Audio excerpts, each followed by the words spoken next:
Hello এবং স্বাগতম আমাদের হরর হাব ইউটিউব চ্যানেলে। এখানে আমরা ভয়ের অন্ধকার জগতে প্রবেশ করব, যেখানে ভূতের কাহিনীগুলো আপনাকে শিহরণ জাগাবে। আমাদের গল্পগুলো জীবনের সত্য ঘটনার উপর ভিত্তি করে তৈরি, এবং প্রতিটি গল্পের পেছনে লুকিয়ে আছে এক ভয়াবহ রহস্য। আপনি কি জানেন অন্ধকারে কত গল্প ছড়িয়ে আছে? আমাদের সাথে থাকুন এবং শুনুন প্রাচীন কিংবদন্তি, ভুতুড়ে ঘটনার অভিজ্ঞতা এবং অপরিচিত শক্তির কথা। আপনার মনে হবে এই কাহিনীগুলো আপনার চারপাশে ঘটছে, যেখানে ভয়ের ছায়া আপনার মনকে থমকে দেবে। প্রতি কাহিনী একটি নতুন রহস্য উন্মোচন করবে, যা আপনার রোমাঞ্চের অনুভূতি বাড়াবে। প্রস্তুত হন অজানা ভয়ের মুখোমুখি হতে এবং আমাদের সাথে এই ভুতুড়ে যাত্রায় যুক্ত হন। আপনার রাতগুলো আর কখনোই একই রকম কাটবে না। চলুন শুরু করি আমাদের আজকের ভৌতিক গল্প।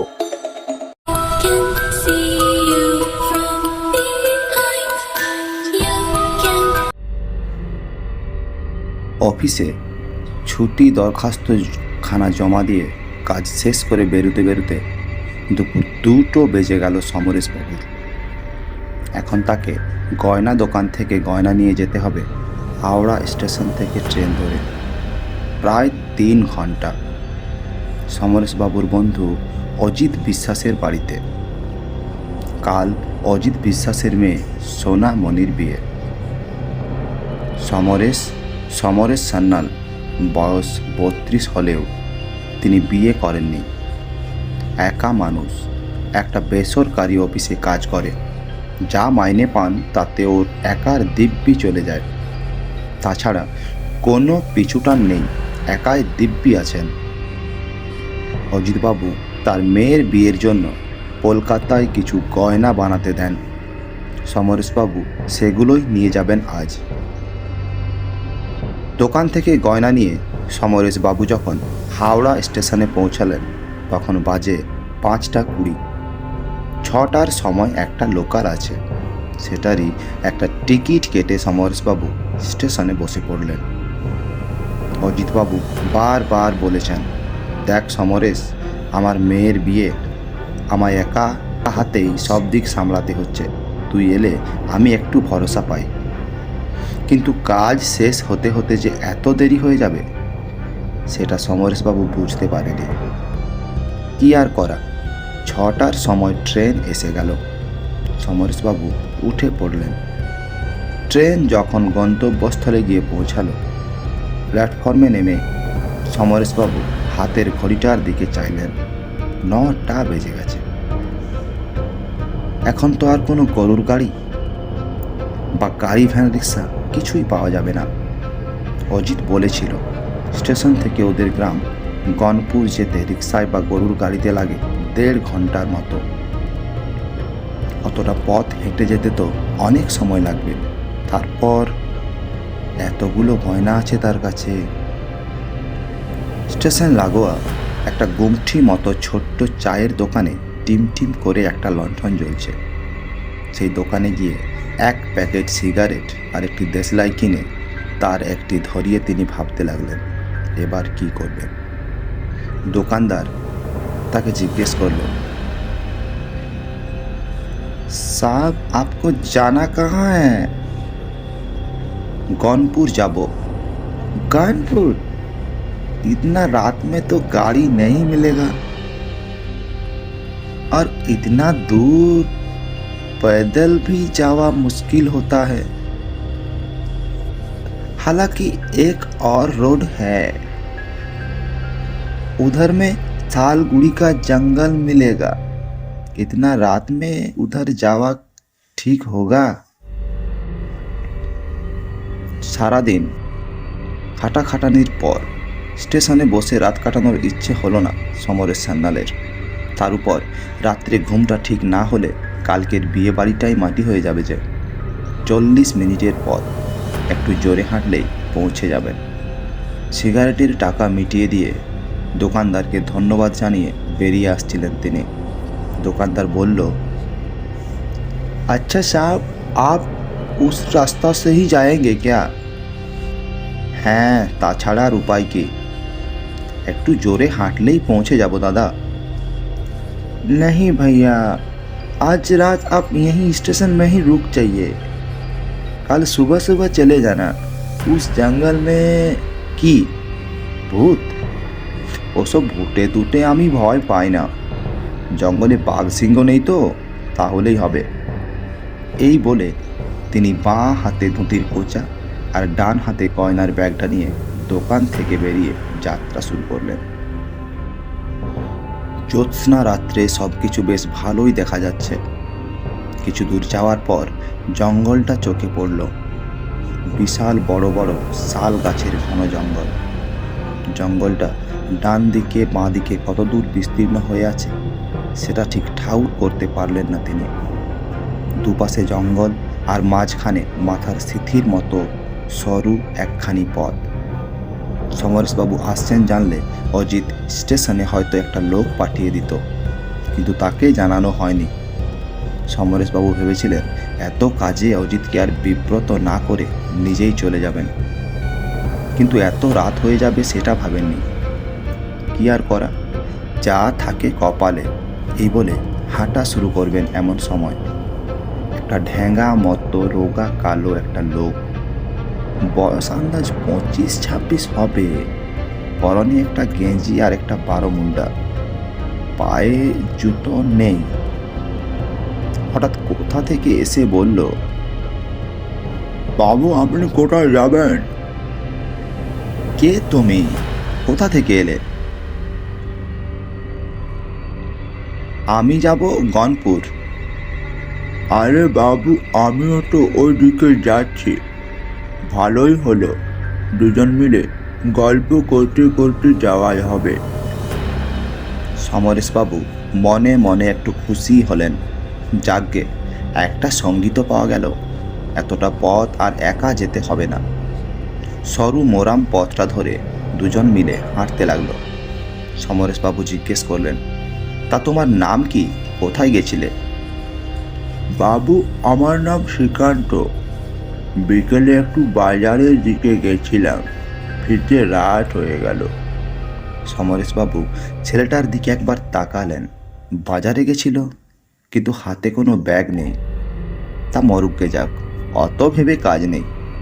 তা বাবু আপনি গনপুরে কার বাড়িতে যাবেন? জিজ্ঞেস করলো শ্রীকান্ত। অজিত বিশ্বাসের বাড়ি। তুমি চেনো তাকে? হ্যাঁ চিনি, খুব ভালো মানুষ উনি। কাল উনার মেয়ের বিয়ে। হ্যাঁ সেই জন্যেই যাচ্ছি আমি, বলল সমরেশবাবু। তা ওই ব্যাগে কি আছে? অজিত বাবুর মেয়ের গয়না? শ্রীকান্তর প্রশ্ন শুনে চমকে উঠলেন সমরেশ সান্যাল। এই লোকটা কি করে জানলো যে উনি গয়না নিয়ে যাচ্ছেন? চোর ছেঁচড় নয় তো? ডান হাতে শক্ত করে ব্যাগটা বগল দাবা করে নিয়ে হাঁটতে হাঁটতে তিনি বললেন, না না, এই 2-4টে জামা কাপড় আছে, আর কি। তিনি মনে মনে ভাবলেন, শেষে একটা চোর এসে জুটল। তারপর আর কথা হলো না।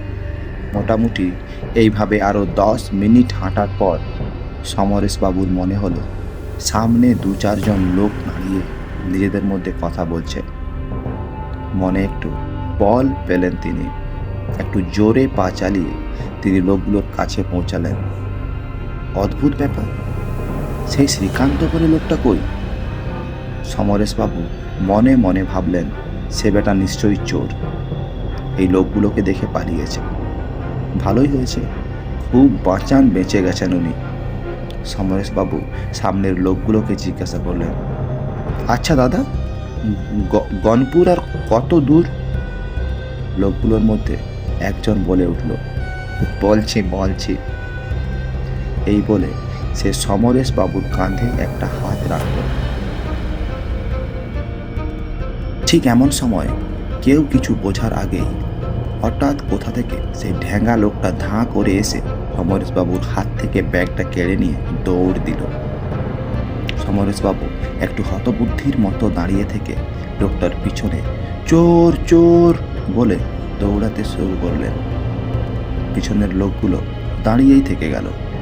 হাঁপাতে হাঁপাতে কিছু দূর ছোটার পর সমরেশবাবু আর তাকে দেখতে পেলেন না। সমরেশবাবু মাথায় হাত দিয়ে পথেই বসে পড়লেন। অজিতকে গিয়ে কি উত্তর দেবেন তিনি? কিছু ভেবে না পেয়ে তিনি আবার হাঁটতে শুরু করলেন। কিছু দূর যাওয়ার পর গ্রামের প্রধান রাস্তাটা দেখতে পেলেন। জঙ্গলের এই রাস্তাটা গ্রামের প্রধান রাস্তার সঙ্গে যেখানে মিলেছে সেখানে একটা বহু পুরনো আম গাছ আছে। হাঁটতে হাঁটতে যখন তিনি আম গাছটার কাছে গেলেন তখন তিনি দেখতে পেলেন তার ব্যাগটা আম গাছের গোড়ায় পড়ে আছে। এই তো আমার ব্যাগ বলে তিনি তাড়াতাড়ি গিয়ে ব্যাগটা কুড়িয়ে নিয়ে চেনটা খুললেন। না, গয়নাগুলো ঠিকই আছে। হাঁপ ছেড়ে বাঁচলেন সমরেশবাবু। কি হলো ব্যাপারটা? চোরটা ব্যাগটা ফেলে পালিয়ে গেল কেন? তিনি মনে মনে ভাবলেন হয়তো গ্রামের কাউকে দেখেছে, দিয়ে ভয়ে ব্যাগ ফেলে পালিয়ে গেছে। যাই হোক, কিছু দূরে সামনের একটা বাড়িতে প্যান্ডেল করা আছে দেখে তিনি ওই দিকেই চললেন। সদর দরজার চৌকাঠ পেরিয়ে তিনি যখন উঠোনে ঢুকলেন তখন অজিতবাবু উঠোনেই বসে গ্রামের কয়েকজনের সাথে কথা বলছিলেন। সমরেশবাবুকে ওই অবস্থায় দেখে অজিতবাবু তড়াক করে লাফিয়ে উঠে বললেন, কি ব্যাপার অজিত, তুই এত রাত্রে? আর তোর এই কি অবস্থা? টুটিতে ধুলো লেগে তুই কি অন্ধকারে পড়ে গেছিলি নাকি? আরে এত রাত্রে আসবি, আমাকে আগে বলিসনি কেন? তাহলে একটা লোক পাঠিয়ে দিতাম। আর তুই এত রাত্রে একা একা এলি কেমন করে? বলছি, আগে আমাকে এক গ্লাস জল দে বলে সমরেশবাবু উঠোনের একটা সিমেন্টের বেডিতে ধপাস করে বসে পড়লেন। জল খেয়ে খানিকটা ধাতস্থ হওয়ার পর পুরো ঘটনাটা অজিতকে বললেন তিনি। বুঝলি অজিত, আজ ভগবান বাঁচিয়ে দিয়েছেন, না হলে যে কত বড় সর্বনাশ হতো। অজিত আর গ্রামের বাকি লোকজন সব ঘটনাগুলো শুনল।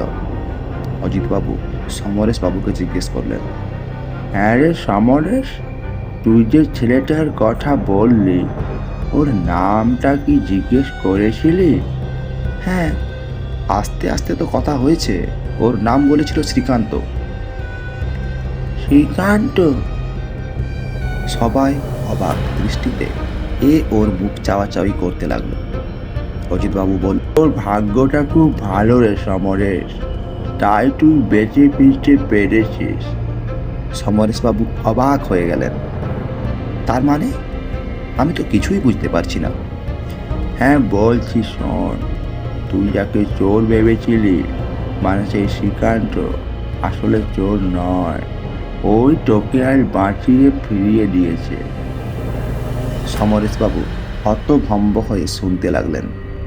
অজিতবাবু বললেন, জঙ্গলের মাঝে তুই যে লোকগুলোকে দেখেছিলি ওরা আসলে শিবু ডাকাতের লোক।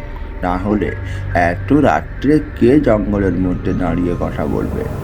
ওরা যদি একবার জানতে পারত তোর ব্যাগে সোনার গয়না আছে তাহলে তোর সর্বস্ব লুট করে তোকে মেরে ফেলত। শ্রীকান্ত সুযোগ বুঝে ঠিক সময় তোর ব্যাগটা নিয়ে পালিয়ে আসে। ও চোর নয় রে, ওই জন্যই তোকে ব্যাগটা আবার ফিরিয়ে দেয়। সমরেশবাবু বললেন, কিন্তু ও ব্যাগটা ফেলে পালালো কেন? আমার হাতেও তো দিতে পারতো। অজিতবাবু বললেন, শ্রীকান্ত আজ 2 বছর হলো মারা গেছে। ওকে ওই ডাকাত দলই মেরে জঙ্গলের মধ্যে একটা ডোবায় ফেলে দিয়েছিল। সকালে গ্রামের কিছু ছেলে গিয়ে তার লাশ তুলে আনে, কিন্তু শ্রীকান্তর আত্মা ওই জঙ্গলেই এখনো ঘুরে বেড়ায়। যারা ডাকাতের খপ্পরে পড়ে তাদেরও রক্ষা করে। সমরেশবাবু হাঁ করে অজিতবাবুর দিকে তাকিয়ে থাকেন। মনে মনে শ্রীকান্তকে একটা ধন্যবাদ জানান তিনি।